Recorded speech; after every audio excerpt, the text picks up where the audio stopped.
You can gesture to your audience. And this is still there. As long as you keep it there, there you go, Shanawaz. As long as you keep it there, the audience is still thinking of your idea. Does that make sense, Courtney?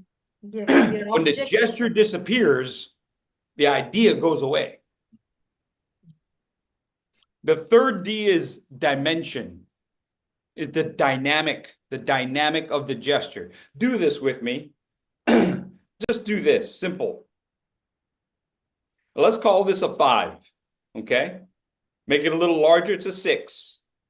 A little larger, it's a 7. A little larger, it's an 8. A little larger, it's a 9. A little larger, it's a 10. Yes? 10, 9, 8, 7, 6, 5, 4, 3, 2, 1. It's the same gesture, Cyprian. It's the same exact gesture, but different dimension, larger and smaller. So if you wanted to use this, which you should, if you wanted to use this to engage your audience, you have it reflect your speech. So if you have a very particular theme, you have an expression, your message in your speech is always give from the heart. Always give from the heart. You have to say it at least 3 times, don't you? The introduction, the body, and the conclusion. Am I right? There you go, Swissin. The introduction, the body, the conclusion. You got to say your main point at least 3 times, Kamar. So in the introduction, you say, give from the heart. And then in the body, when you're talking about how you learn to give from the heart, same gesture, right? But we're a 9 or a 10. And then for your conclusion, Purni, got to give from the heart. Yeah, right there. Right? So we can change the dimension, but we reiterate, we reinforce the gesture. Okay, raise your hand if that makes sense to you. We're good? Excellent. All right, we're halfway through. Remember, we are going G-R-O-W, G-R-O-W. G is for gestures. R is for relate. Can you relate to your audience? Can your audience relate to you? When you have a main point, you want to make it universal. As many people as possible. At the World Championship stage, this was critical. I had to tweak my speech. I had to redesign some things in my speech to make sure that it could reach all audiences. My speech about saying I love you to my mother for my semifinals, you can see it on YouTube if you want. It was hard because for some cultures, they don't show affection that way. So I had to talk about some do, some don't. Whether you say I love you to your mother or not, the important thing is you're showing something to your mother that you do love her. Whether you show it with verbal or you show it with a hug or you show it by buying her dinner or you show it by spending time with her on a Saturday night. Yeah. The theme is there, but I had to adjust for a universal audience. You also want to think about your sense of humor. For many people, they always ask, how do I make it funny? How do I make it funny, Sebastian?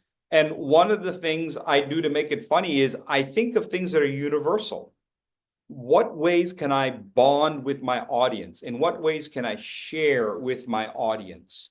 I want to make that something that's universal between all audience members. If I can make everyone laugh, then that means everyone understood. So you want to have humor that is universal and that they can relate to. I can make a joke about life in Bangkok, but if you've never been to Bangkok, you wouldn't understand. You're not going to laugh and you're not interested. Yeah.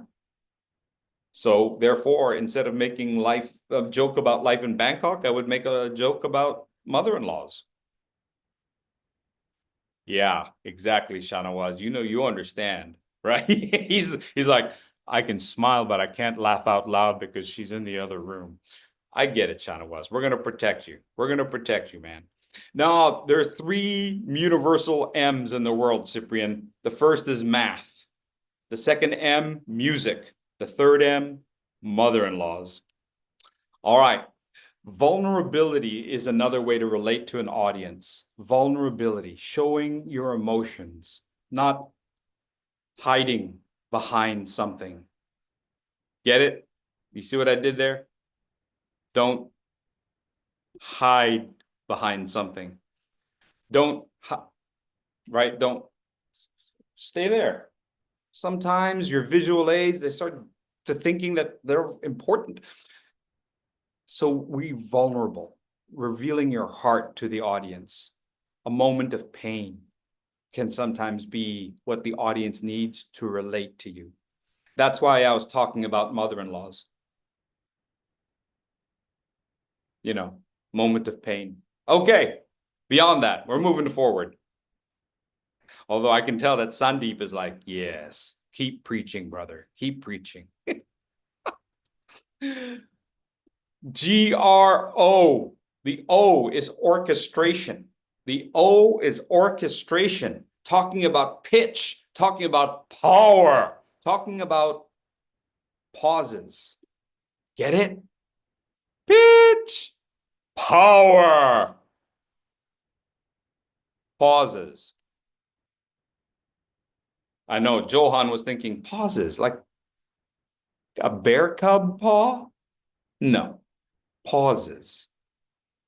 Pausing our language. Now, we just heard this a second ago, right? We just heard this. We build new clubs and support all clubs in achieving excellence. Would everyone say this with me, please? 1, 2, 3. We build new clubs and support New all clubs clubs and in support all achieving clubs Achieving and excellence. all achieve their objectives. Good. One more time, please. 1, 2, 3.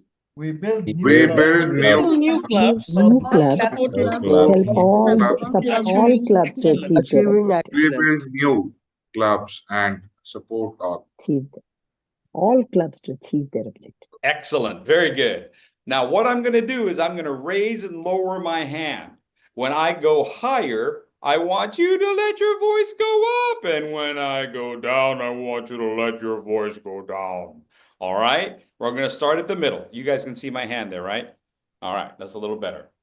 Okay, here we go. Ready? 1, 2, 3, start. We build new build clubs and New support clubs all clubs. all all clubs in achieving excellence. Good. Now it's remember, we're just talking about pitch right now. We're just talking about pitch. So the pitch is high, low. It's not the volume yet. Just high, low. Could I ask a volunteer, please? Sudhakar, would you give it a try, please? As I move my hand up and down, would you adjust in pitch saying these lines? Go ahead. We build new clubs and support all clubs in achieving excellence. Excellent. Very good. Now, just the one person, because you know, I want to publicly humiliate them. No. You did just fine, man. You did great. All right. Next, could I ask Shanawaz? I'm gonna get Shanawaz to do this. Here we go. Ready? Okay, Shanawaz. 1, 2, 3. We build new clubs and support all clubs in achieving excellence. Club support. That achieved excellence. Very good. Padmanabhan. Here we go, man. You got it? You ready? And go. We build new clubs and support all clubs in achieving excellence. Excellent. That was good. Now, remember, we don't want to just slow down. We're not there yet. We're just at here. Yes? And part of your warm-up should be doing that before you speak. Now, we're going to go back a little bit because we're going to look at the second one and power. Power for volume. I just chose the P because sometimes it's nice to have alliteration. Power for volume. Volume is loud. Quiet. Okay, here we go. 1, 2, 3. Everybody, give it to me loud. We build new clubs and support All clubs in achieving excellence. Excellent.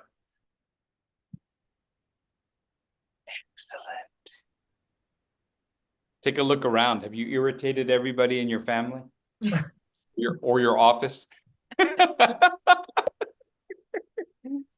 All the people in the other room right now going, that Toastmaster thing is getting out of control. Okay, and now we're going to try it like a whisper, right? Like a whisper, like you're sitting right there on somebody's shoulder and you're telling them the answers. Okay, ready? 1, 2, 3. Build new clubs and support. We build clubs and support all achieving Clubs in achieving excellence. Inside voice.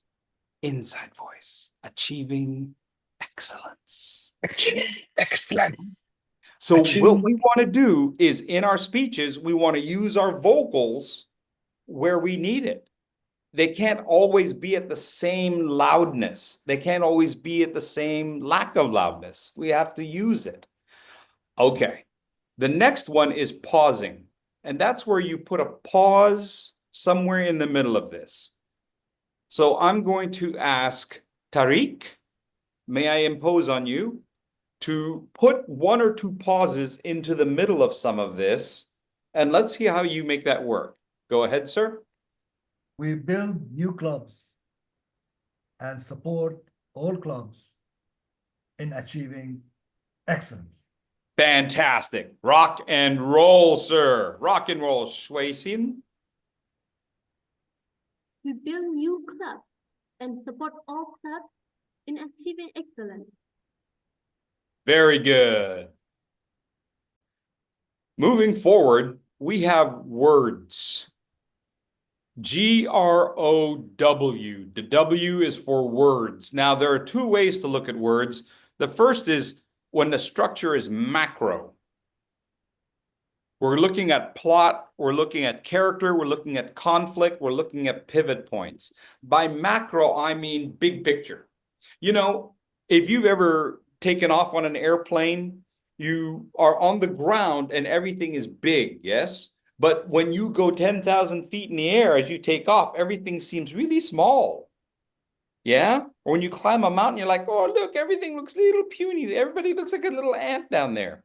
So we have a broader perspective. And when we're looking at our speeches, I want you to have both a broader perspective of looking at words and the microcosm of looking at words. Thank you, timer. So this is the broader one first. And what we're going to talk about are storytelling techniques. Storytelling techniques. So we're going to look at plot, character, conflict, and then the pivot point. Plot, character. So if we use our words for plot, realize that in a plot, you have status quo, inciting incident, climax, and resolution. Now, here's what I mean by that. You have to have status quo. Status quo is what is normal. So you get up for breakfast, you eat some lunch, you eat dinner, you go to sleep. That's status quo. You get up, you go to work, you come back home, status quo. When you go on vacation, maybe it changes status quo. Yes? So status quo is starting. And you have to have that in your speech. You have to be able to write what is normal before you talk about what is abnormal. So if this is normal, then you have inciting incident. Yes, this is normal. Then you have inciting incident, climax, and then resolution. This is important. This is the rising action. The rising action, the climax, and then the resolution. Yes? Everybody understands this, yes? Because most of us had to look at it in literature. We had to study it in 4th grade or something like that. So what's your plot? And where do we start? And then what's the inciting incident? The inciting incident is the thing that changes. So there you are having your regular life. And then all of a sudden, bam, what? Toastmasters. Bam, what? You meet the man or the woman of your dreams. Bam, now you've got a baby. So it changes, yes? So what is that inciting incident? Excellent. Next, characters. We want to talk about characters. And sometimes the character is you in your storytelling, but you have to ask yourself, who are you? What do you want? What do you want? Big question. Your motivation. What do you want? If you don't know what the character wants, then they are stagnant. They stand still. When a character is in motion, it's because they want something. They want something from over there. You have to let the audience know, what do they want? We have to know what you want. Make sense? So what do you want? And then, of course, what is getting in the way? You have a character. They are going towards something and something gets in the way. Something blocks them. And of course, that leads you to the inciting incident. So what do you want? What do the characters want? And then what gets in the way? You have to put it in those terms for an audience to understand. Oh, I get it. Yes? What got in the way? And that's what leads us to conflict. Conflict. Now, there are 4 basic kinds of conflict. Does anybody know what they are before I put the answer on the screen? What are the 4 kinds of conflict? Give me one. Johan, what's one of them? Johan's thinking man versus his younger sister. That's one right there. World wars. What? World wars. Person versus person. Man versus man. Good. World Man wars. versus Man versus I understand it, but country. these are Johan, these are more classical. These are more classical kinds of conflict. Okay. Country versus country. So what you want to do, group. Person there you versus society. man Internal versus man, conflicts. man versus society, man versus nature, and man versus himself. Man Internal versus conflicts. man versus society, man versus nature, and man versus himself. Sudhakar asked me to take off the 5th one. It said man versus mother-in-law. He said, maybe not this group, Fursey. All right. So you want to try to figure out what is the conflict. And sometimes the conflict changes. It might start out as man versus man, but then you realize, right? Remember, here's status quo, conflict, inciting incident. It might come to the top and you think, oh, I've solved my problem, but why am I still unhappy? Because you realize it's not really man versus man. It's really man versus himself. I thought I was arguing against my mother. It wasn't my mother's fault. It was really me. I should have realized I had to get over my pride. Right? The discovery. I thought it was me against somebody else. It wasn't, Cyprian. It was me against myself. Yeah, does that make sense, Sudhakar? I know I make a lot of other bad jokes, but I think this one's kind of more serious, right? Yeah, does that make sense? It was against myself. That's so much more fun as a conflict, yes? And the more fun the conflict is, the better. And what we're really talking about here is the pivot point. Every time you say those words, you have to say it just like that. Today, we're going to talk about the pivot point. Does that make sense? Jirija? Jirija? Sebastian's like, yeah, that's good, man. Stop saying it like that. Yeah, the pivot point. So when we have a pivot point, it shows the audience where it changes. Where does it change? Where does the plot change? Take a look at this. Here's the plot. I know you're going to take a screenshot of that one. There's a lot of details there.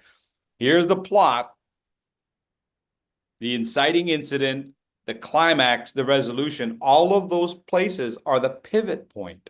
You have to find where the pivot point is. If this is status quo, and then all of a sudden our life is going like that, that's a pivot point. And then it goes, that's a pivot point. That's what you want to highlight for the audience. When you want to think about how do you take that 10-minute story and shrink it down to the main essential things, that's the pivot point. Think of grandpa telling grandchild a story, right? As a grandchild, you're going, Grandpa, why are you telling me this? You have to make the pivot points obvious and clear to your audience. In those pivot points is where we have the life lesson. Grandpa, why are you telling me this? If you want to avoid that little statement from Johan, then you've got to make it clear. You have to make the conflict clear. You have to make the characters fun. And you have to make the pivot point understandable to your audience. Oh, that's where the story changed. Pivot point. When he got married, he had to share everything in his life. So it's not that he didn't like his new wife. He just didn't know how to share. Until his mother told him, remember how we would share the meal together? Your father and I shared with you. Oh. So now I'm going to change what I do with my wife or my husband. Pivot point. It's good? Everybody making sense? Yeah? Okay. This isn't something you've heard before, is it? Maybe a little? Yeah? No? Is this new? Okay. All right. Good deal. Good deal. So when we have words, we also have, remember I told you we had the macro and then now the micro. You also have the micro. And when you have the micro, you're talking about structures within the sentence, even vowels and consonants, and then key words. What I mean by that is, in a sentence, where are the key words in your sentence? If you're talking da-da, da-da, da-da, da-da, da-da, it can get kind of tedious. So you have to have key words that stand out. And if you put the key word at the beginning, da-da, da-da, da-da, da-da, da, it loses some of the effectiveness. If the key word is at the beginning, it loses effectiveness. So you have to structure your sentences so that the most important words in a sentence are at the end. So we're always building towards the end, because anything after the end gets dropped off. So you want to build towards the end. That's what I mean by structure of the micro. Where are your key words? Also, think about, oh, I'm at red. Think about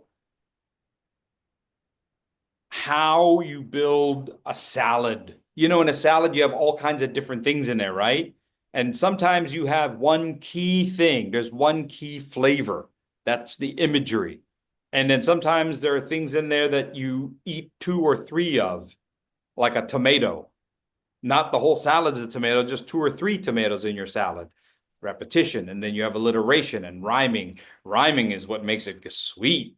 You know, maybe you have a little fruit in there that sweetens it. Don't be afraid to use repetition. Don't be afraid to use repetition. Well, as you can see, there are a whole lot of things to look at when doing a speech. Try to use the acronym GROW to grow from page to stage. Gestures, relate. Orchestration is when we were moving all the pitches around. Yes? And then word choices, words. Well, I think I've run over time. Have I not, Maksud? I think I've gone over time. So I'm going to stop there. Q&A? Yes. Thank you. Thank you so much for that wonderful presentation, Toastmaster Fursey. Now let's move on to the question and answer session. Can I ask the participants to raise your virtual hand if you have any questions to Toastmaster Fursey? Anybody has a question? Everybody's thinking so much because your presentation was so good that they are mesmerized, I think. Let me ask you, Toastmaster Fursey. First of all, let us give a huge round of applause to show our gratitude for coming to District 105 here and presenting to us. There are 57 participants, as I could see, with huge value.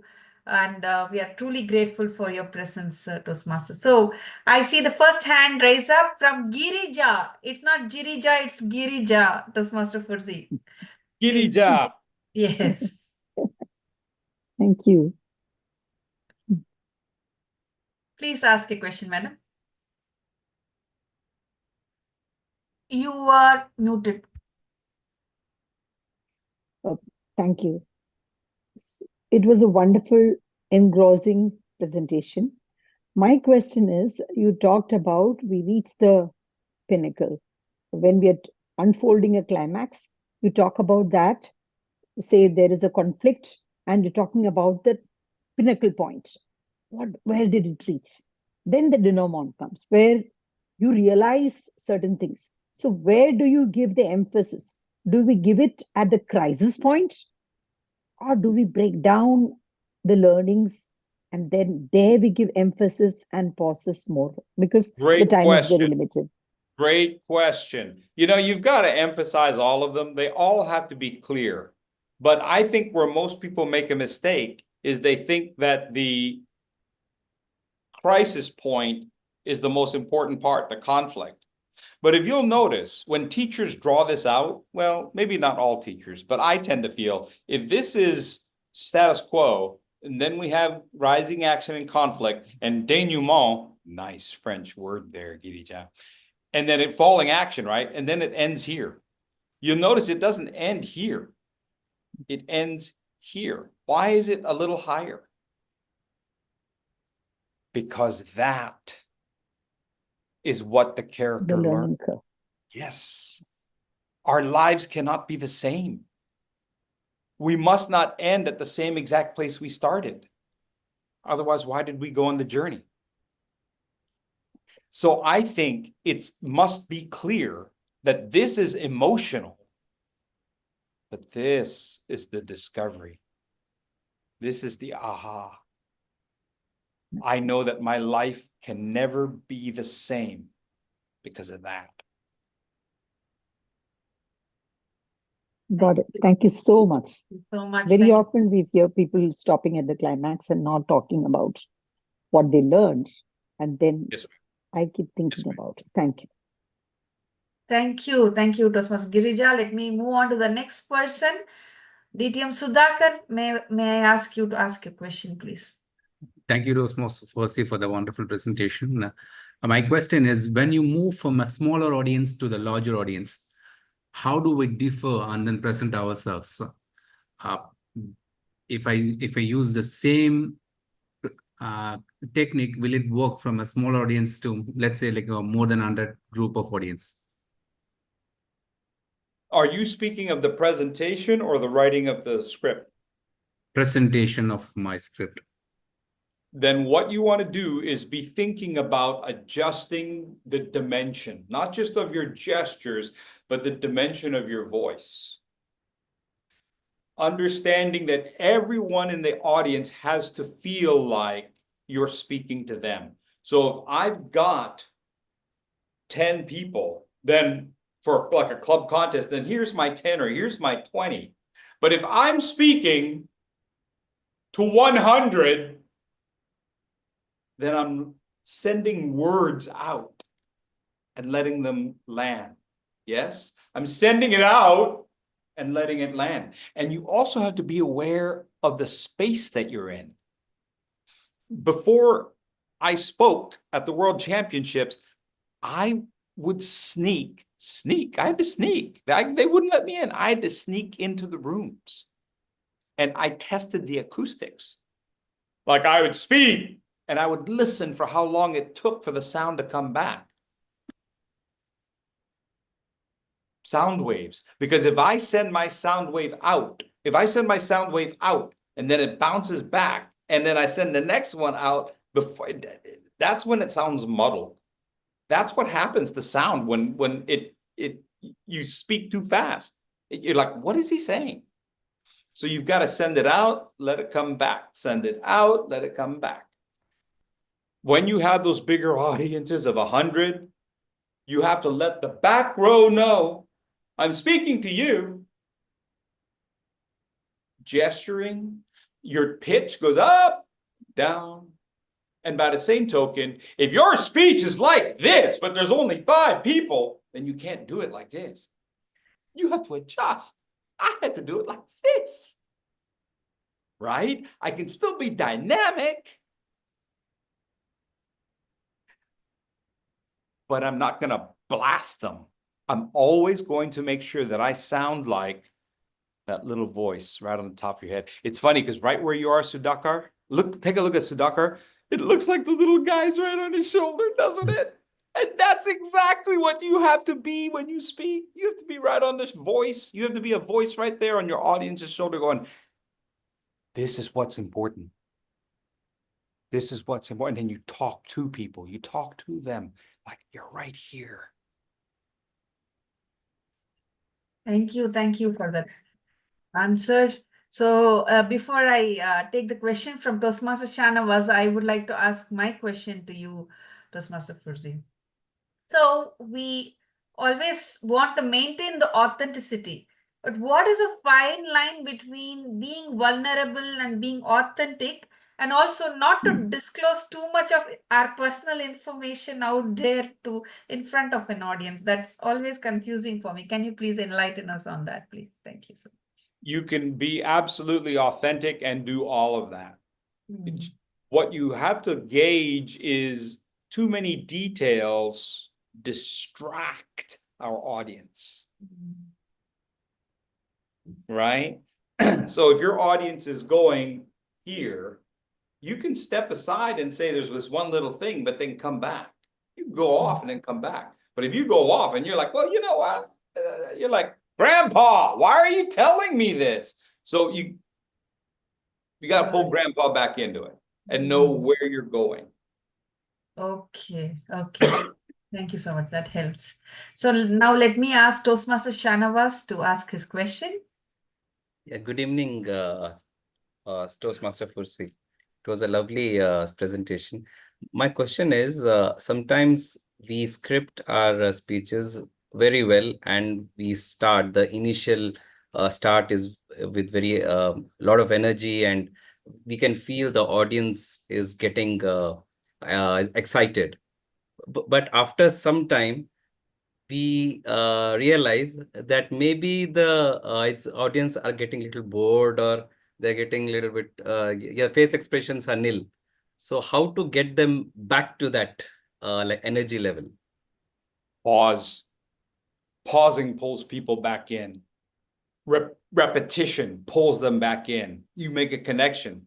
So you can say things like, and he gave me money. He gave me money. Right? So now I'm hitting this audience and this audience. I'm hitting here, here, and there. And I'm reinforcing it. And if I pause, then everyone who's like on their phone will go, huh? Works all the time in my classroom. Once I pause, everybody's like, huh?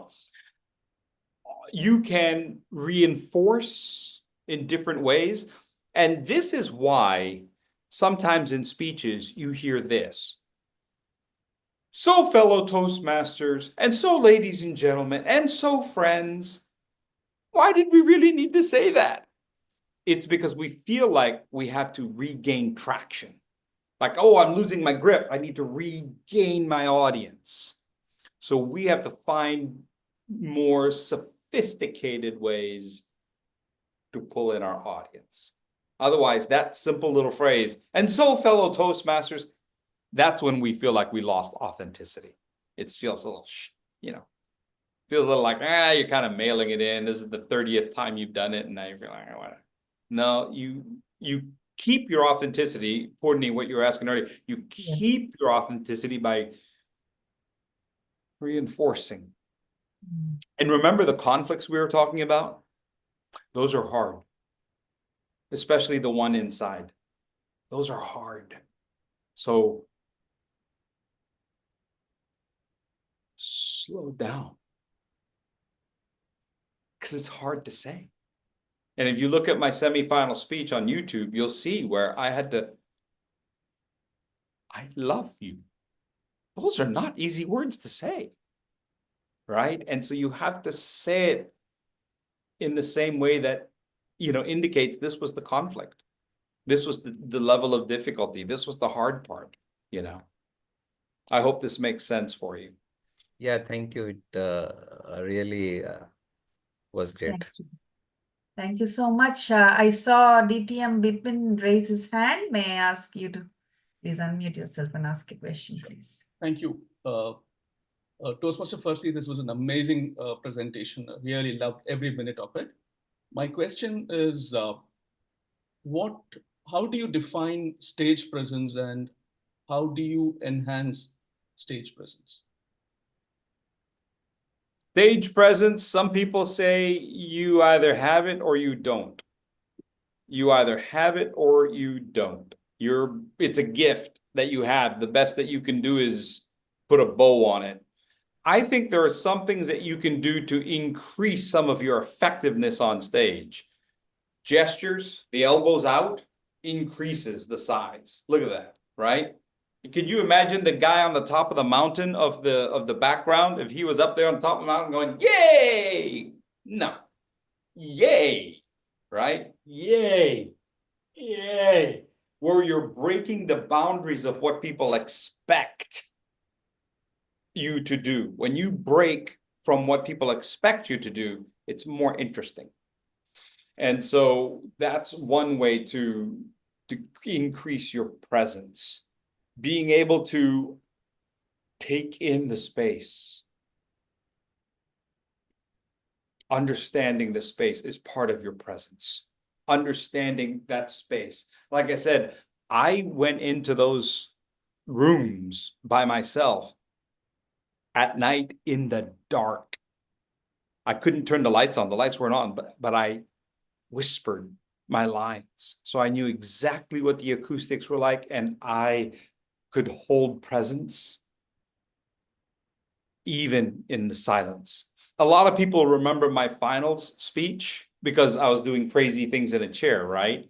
They always forget that in the second half of that speech, when I needed to drop my message, I paused. I paused a lot. And I froze my gesture.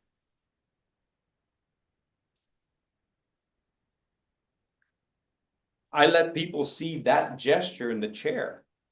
Go back and watch my video and you'll see, it's like, oh my gosh, he does pause a lot. And he does hold his gesture. He sustains the gesture.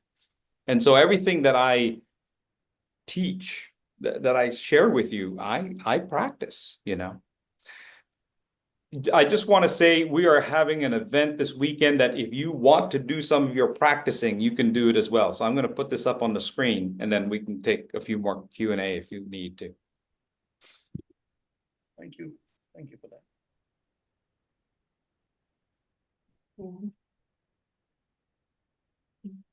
Other questions?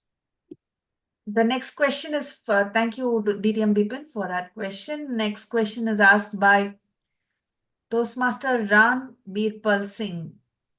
Can you please unmute yourself? Yes. I would like to ask my question. So, what are the key elements of a powerful conclusion that leaves a lasting impression on the audience? You've got to challenge them.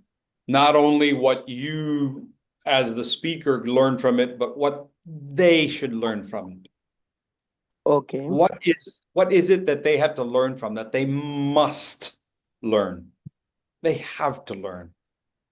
Your life will be so much better if you learn it. If you don't learn it, there will be sadness, so you have to find that for yourself, for the audience. Thank you so much. Let Thank you so much me ask. for your response. It was a nice response. Okay.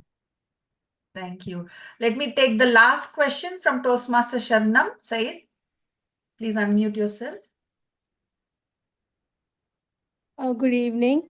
So as far as taking correct pauses and everything, so whenever I'm practicing, they are all in correct places. But as soon as I reach the stage and I have an audience, I speak like two machine guns firing. Da da da da da. That's the way. So how do I calm my nerves? Because that is one evaluation that I always receive. You have to repeat the speech. You know, one of the things about the contest speech is that you do the same speech over and over and over. Whereas in Toastmasters, we usually do one speech and then we move on to the next project, right? So we don't get a chance to really sharpen our skills with that speech. We don't get a chance to sharpen the saw, as they say. So I would encourage you to continue with the same speech and try it over and over and take a breath and practice in those moments. My last tip that nobody ever believes me, music. Find the song that impacts the speech. Find a song that resonates with the speech and rehearse speaking with that song playing over and over and over and over. And pretty soon you absorb the rhythm of the song. You can't help but do it, right? You can't help but go, oh, okay, I got the rhythm now. Now give the speech in that rhythm. Every one of my speeches has a unique song. Sorry, go ahead. Yeah. Thank you. Thank you, she said. Thank you.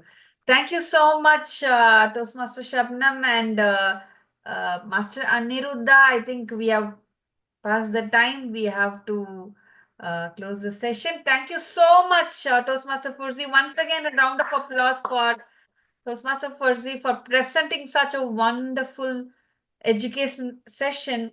Grow yourself from page to stage. I'm sure many of those golden nuggets can be practically applied for all of them who are Toastmasters can do that even in your next club meeting. Please apply these skills and you will see definitely all those written scripts which are there just not we are not just becoming writers, but all those scripts are becoming live on the stage. Wishing you all good luck. Now let me call the next speaker who is going to deliver the vote of thanks for tonight.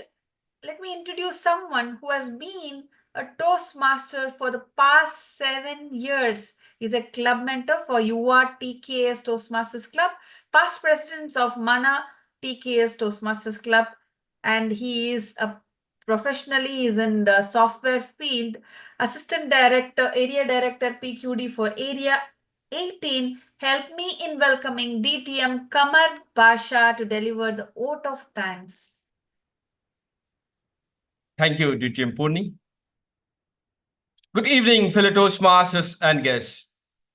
I am deeply honored to deliver the vote of thanks for today's inspiring session. First and foremost, a huge thank you to our distinguished guest, Toastmaster Fursey Tako, for sharing your journey and valuable insights.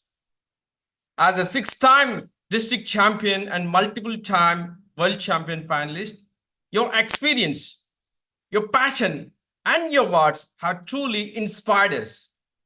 We are deeply grateful. And I would like to extend my sincere gratitude to our District 105 PQD, DTM Cyprian Miskin, for leading this initiative.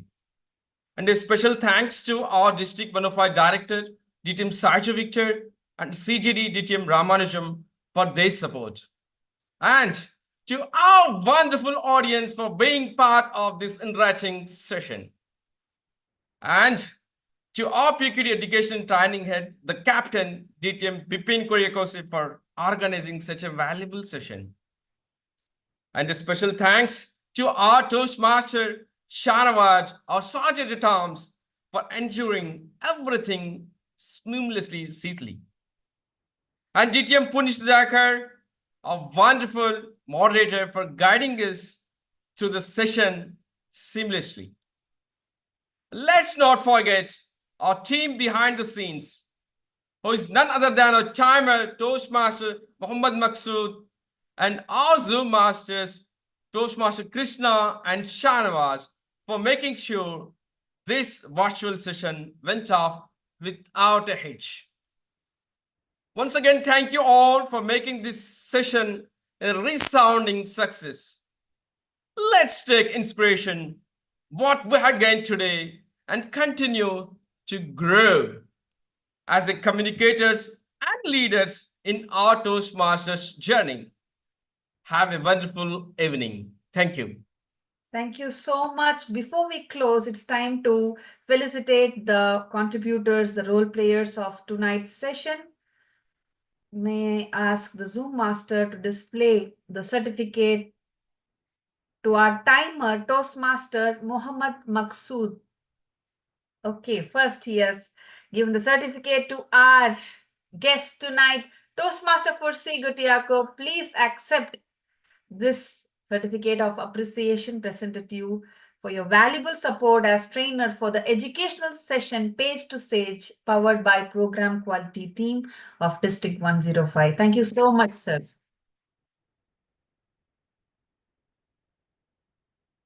Moving on, may I have, yes, the certificate of appreciation to Toastmaster Muhammad Maqsood for being the timekeeper for the educational session. Thank you for your valuable support. Now we have the certificate of appreciation to Toastmaster Shanawaz Rafiq for your valuable support as Sergeant at Arms for the educational session Page to Stage. Thank you so much. Certificate of appreciation presented to Toastmaster Krishna Karunakaran Nair for your valuable support as the Zoom master for tonight's session. Thank you, sir.